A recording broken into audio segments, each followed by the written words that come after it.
जी अस्सलाम वालेकुम students. Paper presentation के F5 आप लोगों ने जो मॉक दिए थे उसमें से कुछ चीज़ें डिस्कस करनी थी। ये जैसे IS-12 का सवाल है, इसमें एज सच बज़ाहिर अभी तक कोई मसला नहीं। अच्छा, अब ये देखें, ये जो एंट्रीज है ना, ये एंट्रीज अब अवॉइड हो सकती हैं। हमने इनिशियल रिकॉग्निशन पे सिर्फ गेन लॉस निकालना था, तो अगर हम बायोलॉजिकल एसेट की fair value minus cost to sell और कैश का डिफरेंस ले लेते तो ऐसे भी निकलाना था, बजाय कि आप पूरी एंट्री करें। इसी तरह स्पेसिफिकली ये तो बिल्कुल टाइम की वेस्टेज है कि आपने वर्किंग करके ईयर एंड वाला गेन लॉस निकाला और ईयर एंड वाला गेन लॉस निकाल के उसकी एंट्री की और फिर जाके उसको पोस्ट किया आपने। अब आपने ईयर एंड वाला गेन लॉस रिवर्स करना है 12125। अब ये ने वर्किंग का रेफरेंस तो दे दिया, लेकिन ये फिगर उधर से आ जानी थी without posting the general entry. अच्छा, तो इसलिए इस एंट्री की तो बिल्कुल जरूरत नहीं थी। अच्छा, इसके बाद अब ये इन्वेस्टमेंट इन डिवेंचर अकाउंट है। अब इन्वेस्टमेंट इन डिवेंचर अकाउंट के अंदर जो है वो टैक्स वालों की नज़र में बनाया हुआ है। अच्छा भाई, याद रखिएगा टैक्स वाले कभी भी ना, अनलेस के सवाल कुछ कह दे वो और बात है। टैक्स वाले आमतौर पे सारे अकाउंट कॉस्ट पे बनाते हैं, यानी कोई भी चीज़ हो तो उसमें सिर्फ कैश आ रहा होता है और वही कैरिड ऑन आमतौर पे आ जाता है। तो अनलेस के सवाल कुछ और बता दे, तो इसलिए टैक्स वाले तो नहीं इंटरेस्ट इनकम और इस तरह P&L को टी अकाउंट में डाल रहे होंगे। टैक्स वालों ने तो जो चीज़ जितने की खरीदी है शायद उसी को एक कैरी डाउन बनाया हो, तो इसलिए इस तरह टैक्स वालों की नज़र में ना किया करें। अच्छा जी, इसके बाद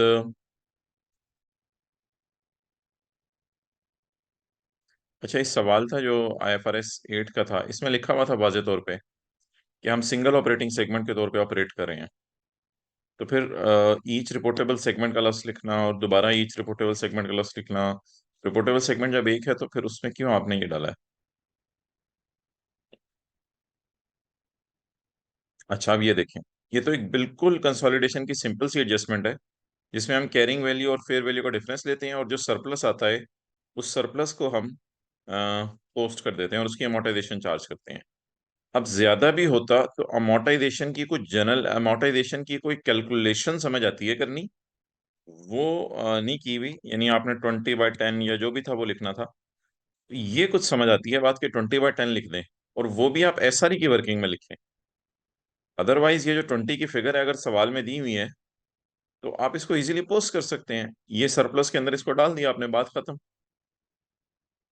तो please carrying value, fair value, surplus, इन चक्रों में अगर आप पढ़ेंगे तो पेपर में यही काम करते रहेंगे। मैं ये नहीं कह रहा कि अगर कैरिंग वैल्यू और फेयर वैल्यू दी हो तो उन दोनों को शो ना करें, आप शो करें। आपने फिर अगर कैरिंग वैल्यू फेयर वैल्यू दी हुई है तो वर्किंग वन में यूज कर लें। वर्किंग वन में जब रिवैल्यूएशन सरप्लस खोला है आपने, यहाँ कैरिंग वैल्यू फेयर वैल्यू का डिफरेंस ले लें ब्रैकेट के अंदर, इंस्टेड ऑफ कि आप नई वर्किंग्स खोल रहे हो। हाँ, क्लास में कुछ समझने के लिए बात कर दी जाती थी, वो इसलिए होती थी कि कोई आपको मसला ना आए। लेकिन ये कि एंट्रीज भी हो रही हो नीचे, यहाँ भी एंट्रीज हो रही हो, तो ये तो एक्सेप्टेबल नहीं है, फिर तो पेपर में आप यही करते रहेंगे। अच्छा जी, इसके बाद अच्छा यार, बैलेंस शीट पेपर में मांगी नहीं हुई थी। अब जब आपने देख लिया कि इन्वेस्टमेंट को इतने से डेबिट कर रहे हैं और जहन में सोच लिया कि शेयर कैपिटल और शेयर प्रीमियम क्रेडिट होगा, इसकी क्या जरूरत है सेंट्री के करने की? ये तो टाइम वेस्ट करेगी आपका बिल्कुल। और बैलेंस शीट का सवाल है तो भी तो डायरेक्ट सोचा जा सकता है, इन्वेस्टमेंट डेबिट और share capital share premium credit balance sheet में साथ ही पोस्ट कर दें उसको। तो ये तो मुनासिब नहीं था भाई।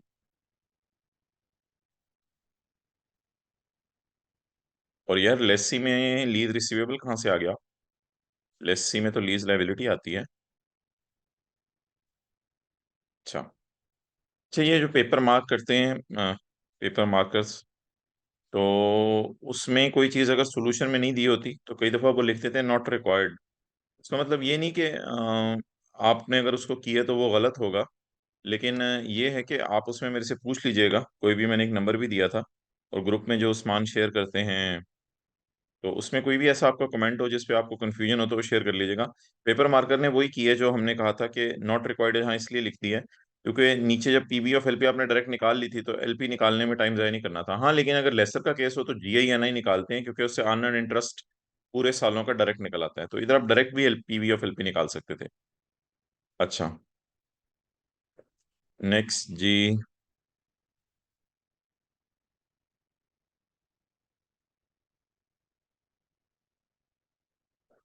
अब यार ये डेप्रिसिएशन वगैरह की अलग वर्किंग्स क्यों खोल रहे हो? डेप्रिसिएशन की एंट्री में डेप्रिसिएशन साथ साथ कर दो बस, यही ब्रैकेट्स खोल के। इन चक्करों में पढ़ने की क्या जरूरत है?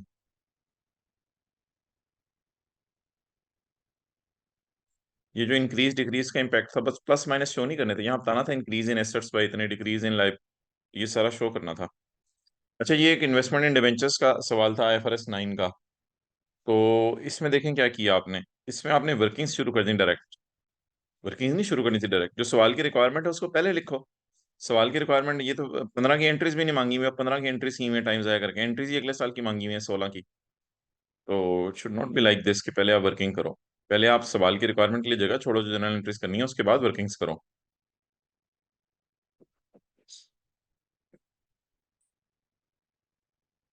ओके, और अगेन इधर fair value, carrying value, carrying value, fair value और डिफरेंस एज ऑन की वर्किंग होनी थी।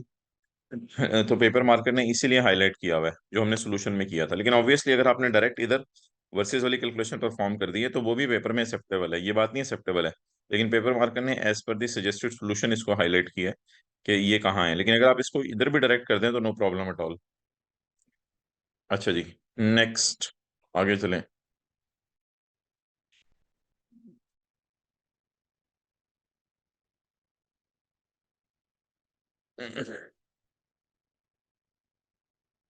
फिजिकल वालों को भी मैंने बताया था, मार्किंग में जहां जहां मसला आ रहा है वो एक नंबर दिया था, उस पर शेयर करें, मैं इंशाल्लाह उसको रिस्पॉन्ड करूंगा।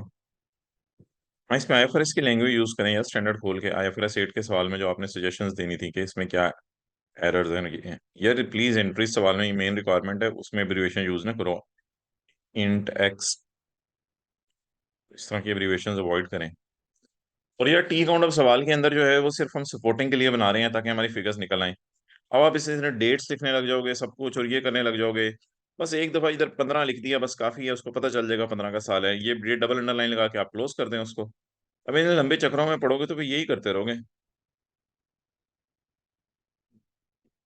और ये देखें, piece share in as dividend की वर्किंग आपने मेन P&L के अंदर फिक्स की हुई है, हालांकि इसको फुट नोट के तौर पे नीचे जाके करना था, आपको शायद भूल गया था कि TCI की अभी वर्किंग, मेरी TCI की जो फिगर्स वर्कआउट करनी है वो मेरी रहती है, इस वजह से शायद आपसे हो गया है। बहरहाल, अच्छा, और यार यार ये देखो यार, फिर दोबारा अब ये भी एंट्रीज कर रहे हैं। अब रिवलेशन की एंट्रीज की क्या जरूरत है? अब कंसोलिडेशन में डायरेक्ट एडजस्टमेंट आ गई है, पोस्ट करो एंट्री, सोचो पोस्ट करो एंट्री, सोचो पोस्ट करो। अच्छा जी, एनिमल, यार एनिमल तो लॉस नहीं है, बायोलॉजिकल एसेट लॉस लिखो। डेफर टैक्स की वर्किंग हो रही है और एनिमल का प्लस लिख रहे हो। एनिमल आ गया तो क्या, अच्छा। अच्छा, अब ये देखें बैलेंस शीट में please current assets, non current assets में you are not suppose to कि आप फ्लॉक ऑफ शीप और न्यू बॉर्न शीप नोट करें। You are suppose to write down biological asset loss, biological asset loss लिखें, again mangoes biological asset है। हाँ, उसको current में आपने सही डाला हुआ है, बट बताएं तो सही कि ये नाम क्या है इस चीज का।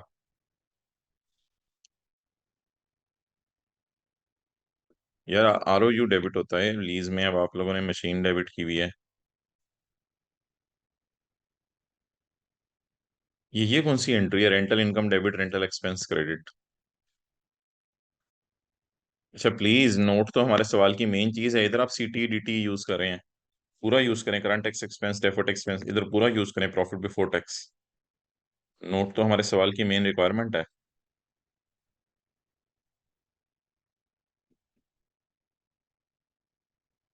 सोल्ड प्रोडक्ट्स की कैरिंग अमाउंट क्या मतलब यार, डेटर की कैरिंग अमाउंट होगी ना, सोल्ड प्रोडक्ट्स क्या चीज है?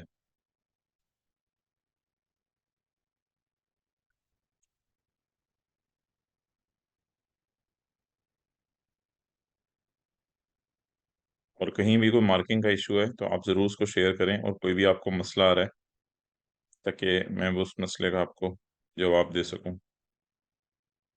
फिजिकल वालों ने जहाँ से पेपर उठाए थे वहां भी नंबर लिखा हुआ है उस्मान का, और ग्रुप के अंदर भी उस्मान मीटिंग के लिंक शेयर कर रहे हैं आजकल, उस नंबर पे आप पर्सनल चैट में भेज सकते हैं। जूस स्टॉक की जगह इन्वेंट्री का लॉस यूज करें ना, और इन्वेंट्री का लॉस लिखें फिर, जूस स्टॉक को ब्रैकेट में लिख दें, इन्वेंट्री मेन चीज है, इन्वेंट्री। लाइन आइटम्स के लॉस वो यूज करें वो जो फाइनल अकाउंट में नहीं, फाइनेंशियल स्टेटमेंट्स के अंदर हमने पढ़े थे, पता नहीं नेस्ले की फाइनेंशियल स्टेटमेंट्स थी।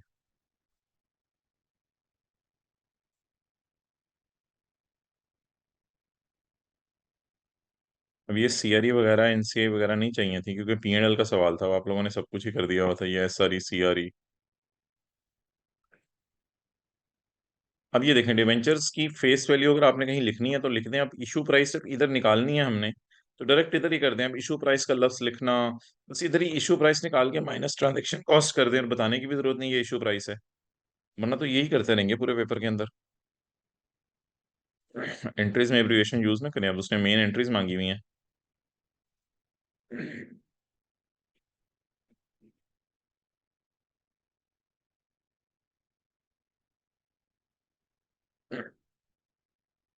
ये नोट में नंबर तो दो, 7.1 7.2, नोट में नंबर भी नहीं दे रहे।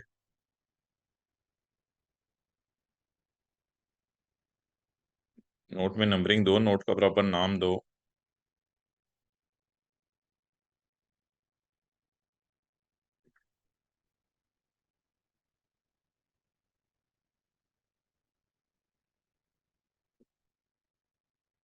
अब ये share of profit from associate, कोई गलत फिगर निकाल दो, यानी कि गलत मींस कि जो आपको समझ आ रही है फिगर्स, उसके यहाँ पे कोई फिगर निकाल के दो।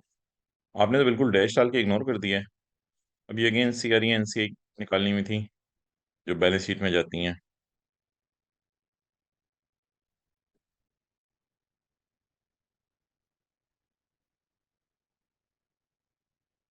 अब ये जीपी के नीचे तो नहीं आता ना? शेयर ऑफ प्रॉफिट जो है वो पीबीटी के ऊपर आता है। प्रेजेंटेशन तो देखें ना, टीसी एट्रीब्यूटेबल एनसीए लिखा हुआ है, इधर पूरा लिखा है नॉन कंट्रोलिंग इंटरेस्ट। ठीक है जी। हाँ, IS 38 में भी ख्याल रखिएगा, नोट का प्रॉपर नाम दें, कॉलम डालें, पीज इन मिलियन वगैरह ऊपर लिखें, हर टॉपिक में इस चीज़ का ध्यान रखिएगा। IS 21 में एंट्रीज वगैरह आती हैं, ऊपर जनरल एंट्रीज और सब कुछ लिख दीजिएगा। IS 41, IFRS 16 की थोड़ी सी डिस्कशन होगी, IS 12 की भी होगी। IFRS 15 में जरा थ्योरी के सोल्यूशन देख लीजिएगा आपने कैसे लिखे हैं, और कभी भी थ्योरी का सोल्यूशन फंस जाए ना IFRS 15 में, तो वो 5 स्टेप अप्रोच जहन में रखिएगा। 5 स्टेप मॉडल है, उसके अल्फाज लिखना शुरू कर दीजिएगा, कि परफॉर्मेंस ऑब्लिगेशंस कितनी हैं, और ट्रांजैक्शन प्राइस कितनी है, उसको एलोकेट कैसे करना है, और रेवेन्यू एज एंड व्हेन कैसे बुक करना है। तो उस तरह की बात करेंगे तो IFRS 15 की डिस्कशन मुकम्मल हो जाएगी आपकी।